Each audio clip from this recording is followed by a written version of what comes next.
You're listening to the Bare Metal Cyber Prepcast, created to help you succeed in your Security Plus certification journey. Learn more at baremetalcyber.com, where additional prepcasts, books, and training materials await. Let's get started. The purpose of a lessons learned process in incident response is to transform painful or disruptive experiences into opportunities for long-term improvement. No matter how effective a team may be, incidents will happen. What matters is how the organization responds afterward. Lessons learned sessions are designed to close gaps that allowed the incident to occur or escalate, capture improvements that worked well under pressure, and prevent repeat occurrences. Without this step, organizations risk repeating the same mistakes, often with higher costs each time. By systematically reviewing what happened, why it happened, and how it was handled, teams can convert reactive firefighting into proactive resilience. For learners, it's useful to think of lessons learned as the final mile of the incident response lifecycle. Containment and recovery may fix the immediate problem, but the real value comes when the organization steps back to ask, what can we do differently so this doesn't happen again? Running a blameless post-incident review is one of the most important cultural practices in lessons learned. The idea is simple. Create a safe environment where participants can report what they observed, what went wrong, and what decisions were made without fear of punishment.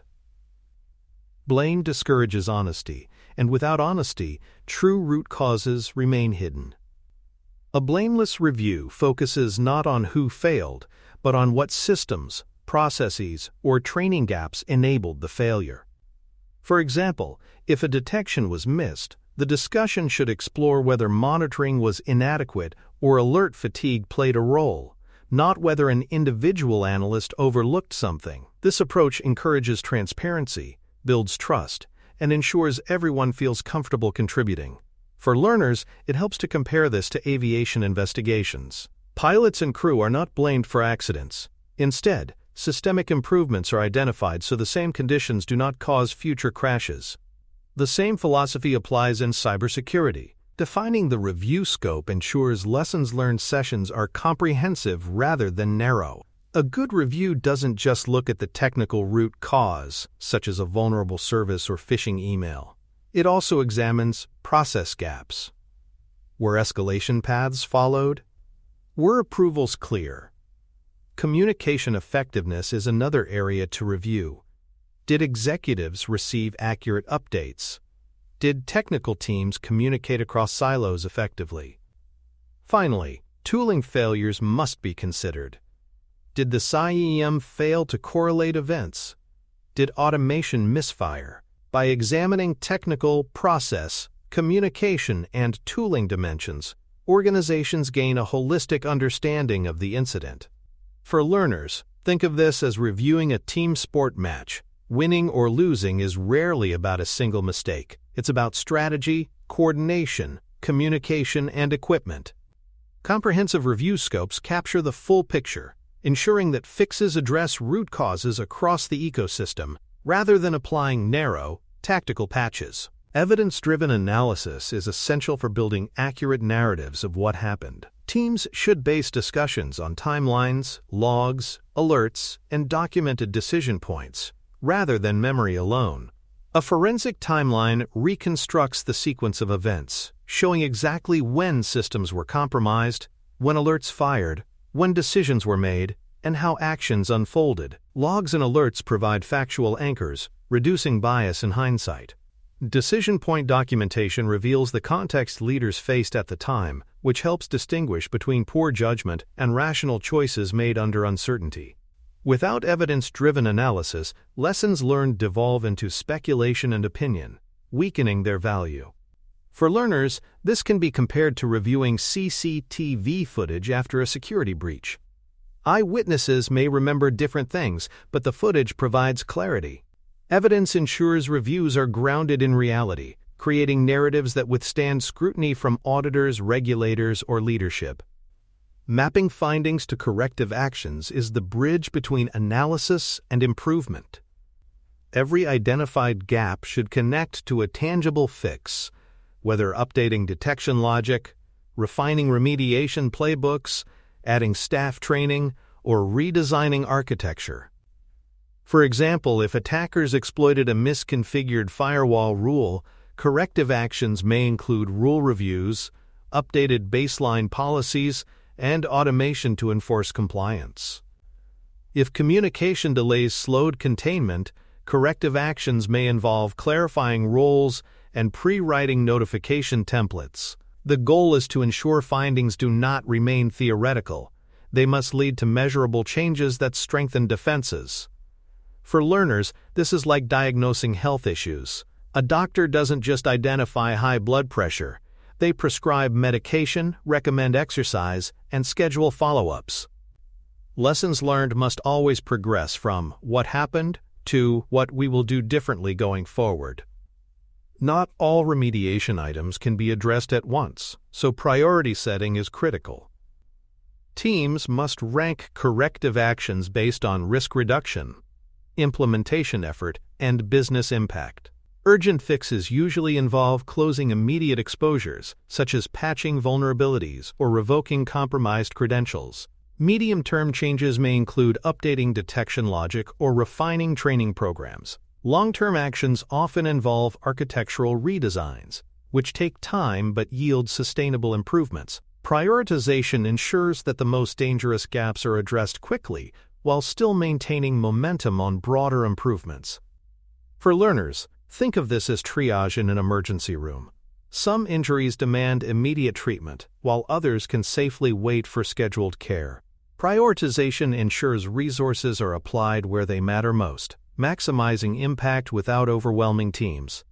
Tracking and ownership are necessary to ensure corrective actions don't get lost after the lessons learned meeting ends. Each remediation item should be converted into a tracked action with an assigned owner and deadline. This transforms abstract findings into concrete tasks, integrated into project management systems or ticketing platforms. Owners must be empowered to deliver results, and status reviews should be scheduled to monitor progress. Without ownership, lessons often fade into known issues that remain unresolved until the next incident occurs. For learners, it helps to think of this like home repairs after a storm. Noting that the roof leaks is not enough, someone must be assigned to fix it by a specific date, with progress tracked until completion. Ownership converts good intentions into real improvements that strengthen resilience. Metrics provide the means to measure whether lessons learned efforts are driving improvements. Common metrics include mean time to detect, MTTD, mean time to remediate, MTTR, and containment time. Tracking these over time shows whether changes implemented after incidents are actually reducing response times and limiting impact. For example, if MTTR decreases after automation is introduced, that improvement can be tied directly to lessons from a prior incident. Metrics also demonstrate accountability to executives, showing that investments in security improvements yield measurable returns. For learners, think of metrics like athletic performance data. Recording times, distances, or accuracy allows athletes to measure progress across training sessions. Similarly, metrics and incident response lessons learned allow teams to prove that their processes are improving, not just remaining static. Updating runbooks, playbooks, and baselines ensures that lessons are institutionalized.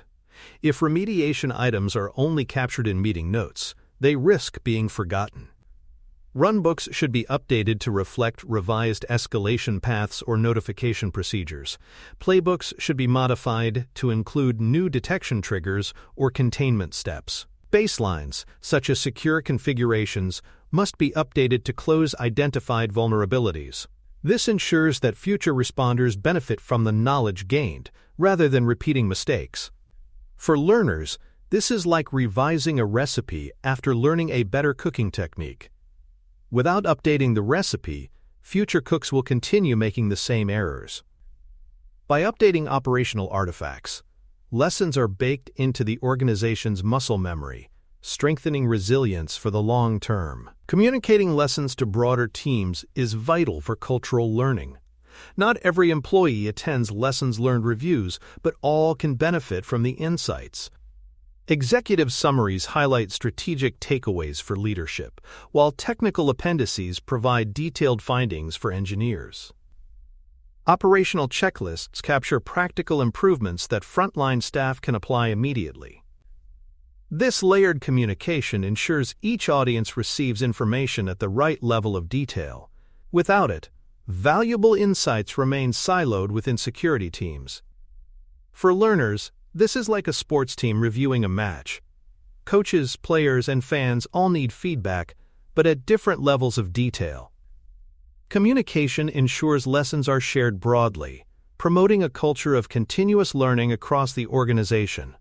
Retention and access controls for post-incident artifacts are another important consideration. Evidence collected during investigations logs, memory dumps, email archives may contain sensitive data. Lessons learned artifacts, including reviews and reports, must be stored securely with controlled access to prevent leaks or misuse. In some cases, legal privilege must also be preserved, requiring coordination with legal teams. Retention policies define how long these artifacts are stored and who can access them. For learners, think of this like medical records. They contain sensitive information that must be preserved for accountability but carefully controlled to protect privacy. Security incidents create sensitive knowledge, and handling it responsibly is part of building trust within the organization and with external stakeholders. A concrete step organizations can take is to create a triaged remediation list after each incident, divided into 3 buckets: urgent fixes, medium-term changes, and long-term architectural work. Each bucket should have owners assigned and status reviews scheduled for the next quarter. This structured approach ensures urgent risks are closed quickly, while medium and long-term improvements remain on track. For example, urgent fixes may include revoking accounts or applying emergency patches. Medium-term actions might involve updating training or refining monitoring logic. Long-term work could involve re-architecting authentication systems. For learners, this is like planning home renovations after damage. Some repairs must be immediate, others can wait weeks, and others may require months of planning. Structured triaging ensures improvements happen across all timelines, sustaining resilience and preventing recurrence. Training updates are another powerful way to institutionalize lessons. Real-world incidents provide scenarios richer than any hypothetical case study. Incorporating these into analyst and operations training modules ensures staff are prepared for the exact challenges the organization has faced. For instance, if a phishing campaign successfully bypassed training, the specific indicators and decision points should become part of future exercises. Role-playing scenarios can test whether analysts would now detect, escalate, and contain such incidents faster. This approach makes training relevant, current, and tied directly to lived experience. For learners, think of it as athletes watching their own game replays and then practicing drills to fix weaknesses. The closer training aligns with reality, the more effective it becomes. Lessons learned must flow into training programs to ensure knowledge is not just written down but practiced until it becomes second nature. Sometimes lessons require policy or service level agreement, SLA changes. For example, if a breach was worsened by slow patching, the organization may revise patch SLAs from 30 days to 7 days for critical vulnerabilities. If escalations were delayed because thresholds were too high, policies may be updated to lower them. SLA changes create enforceable commitments that address systemic weaknesses. Without such changes, lessons remain aspirational rather than operational. For learners, this can be compared to workplace safety rules. If a near miss occurs, new safety protocols are often written into policy to prevent recurrence. Security must work the same way. When an incident reveals systemic delays or gaps, policies and SLAs must be revised to mandate better performance in the future. Tabletop exercises are a valuable method for validating that lessons have been implemented effectively. After updating detection rules, playbooks, or escalation procedures, Organizations should run tabletop simulations to test them in practice. For example, if lessons from a ransomware attack led to new backup validation steps, a tabletop can test whether teams now check those backups proactively. These exercises provide quick, low-risk validation that improvements have been embedded into muscle memory. They also identify whether updates introduced new challenges, such as unclear ownership or increased workload. For learners, this is like rehearsing a fire drill after installing new alarms. You don't assume the changes work. You test them under controlled conditions to confirm readiness. Lessons only matter if they survive contact with reality, and tabletop validation ensures that. In today's interconnected environments, vendor or third-party follow-ups are often part of lessons learned.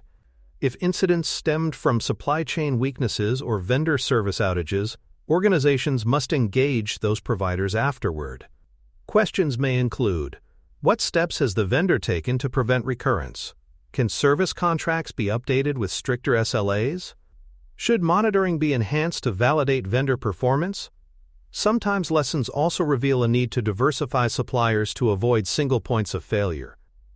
For learners, this is like evaluating food suppliers after a restaurant experiences contamination.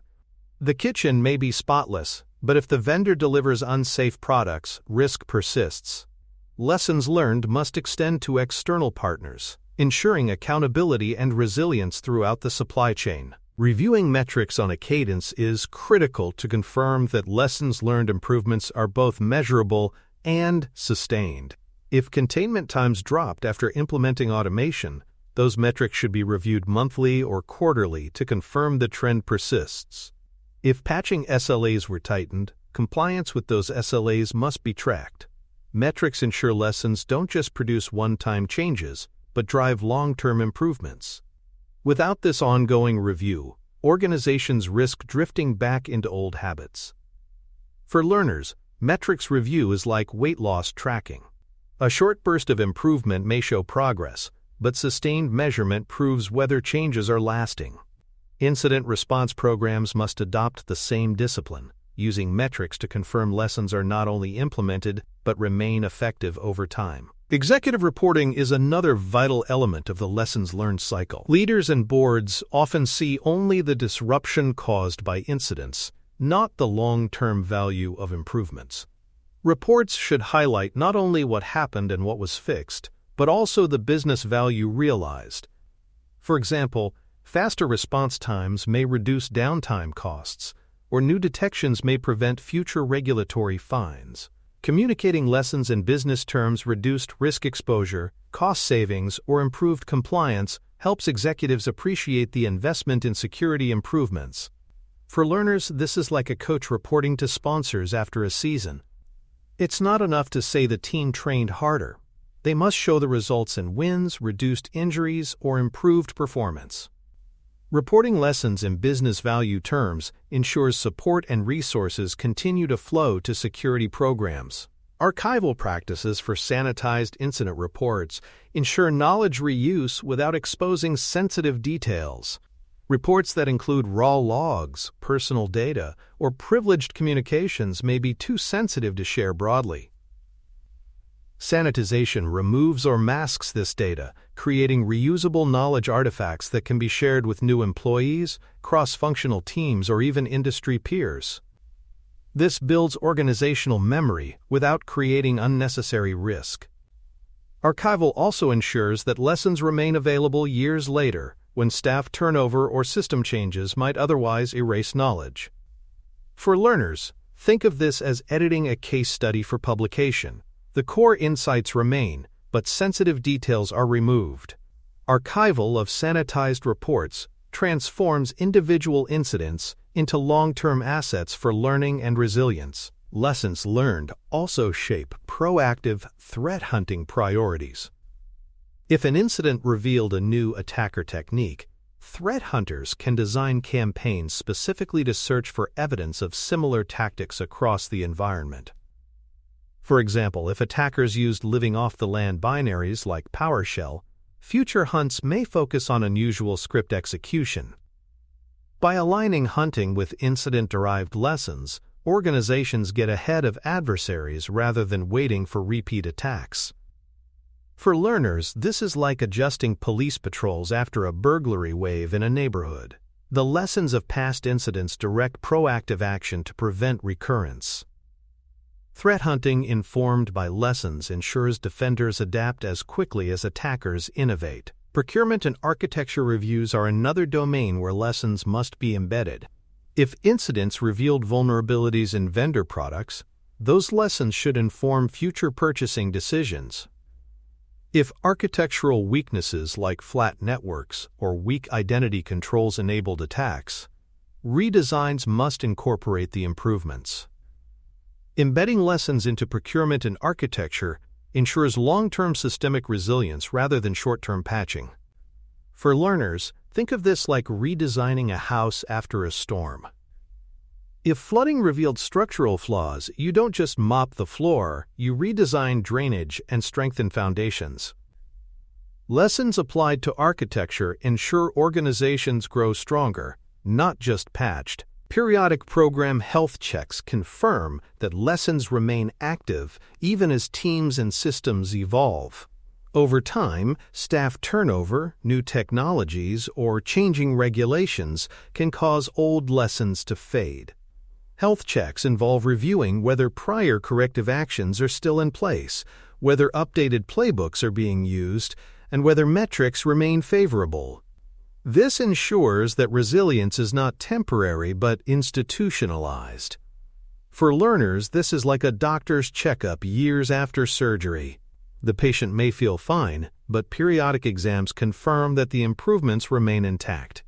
Security programs require the same ongoing validation, ensuring that lessons remain embedded as conditions change. Ultimately, the lessons learned process is a cycle. Discover what failed, act on the findings, verify improvements, and institutionalize the changes. This cycle mirrors change management practices used in other disciplines, ensuring that improvements are not ad hoc, but structured and measurable. Each incident becomes not just a disruption, but a source of growth. Over time, organizations that treat lessons learned as a disciplined cycle see fewer repeat incidents, faster response times, and stronger cultural resilience. For learners, the key takeaway is that lessons learned is not the end of the story. It is the beginning of continuous improvement. Just as athletes refine their game after every match, organizations must refine their security after every incident. The cycle of lessons is what transforms setbacks into strength. Thanks for tuning in to the Bare Metal Cyber Prepcast, your trusted source for cybersecurity news and insights. Remember to subscribe at baremetalcyber.com so you never miss an update. And visit cyberauthor.me for best-selling cybersecurity books that equip you with expert knowledge. Until next time, stay secure and stay vigilant.